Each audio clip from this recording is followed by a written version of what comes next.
va enchaîner avec Robinhood. Tout comme le secteur des crypto-monnaies auquel elle est liée, la valeur de la plateforme de commerce de détail a fortement rebondi. Et depuis un an, Robinhood a explosé de près de 300%. Voilà.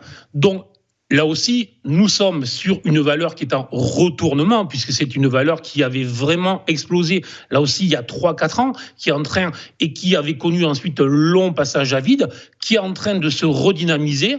Je vous parlais précédemment, justement, du fait que les particuliers, les investisseurs, et bien évidemment, tout cet écosystème des cryptos était en effervescence, notamment aux États-Unis, notamment du fait de l'élection du nouveau président.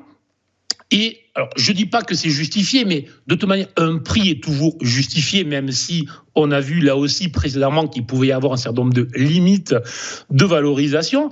Mais là, très clairement, on est sur une valeur de retournement, on est sur une valeur qui est en train d'accélérer et qui le fait de manière, je dirais presque sérieuse et brutale et justifiée du fait de cet engouement. Maintenant, là aussi, attention, on vient de connaître 2 gaps. Donc, un gap, rappel, c'est un trou de cotation entre le haut de la veille et l'ouverture. Donc, il n'y a pas de cotation. Donc, un gap haussier, c'est toujours un synonyme de petite euphorie, d'accélération, d'un optimisme. Et quand ces gaps haussiers sont successifs ou se suivent assez rapidement, là aussi, on vient de faire pratiquement 50% en une dizaine de jours. Normalement, il est temps de se protéger, de sécuriser, de placer des stops et de ne pas croire que ça y est, ça va refaire 50% dans les 10 prochaines séances.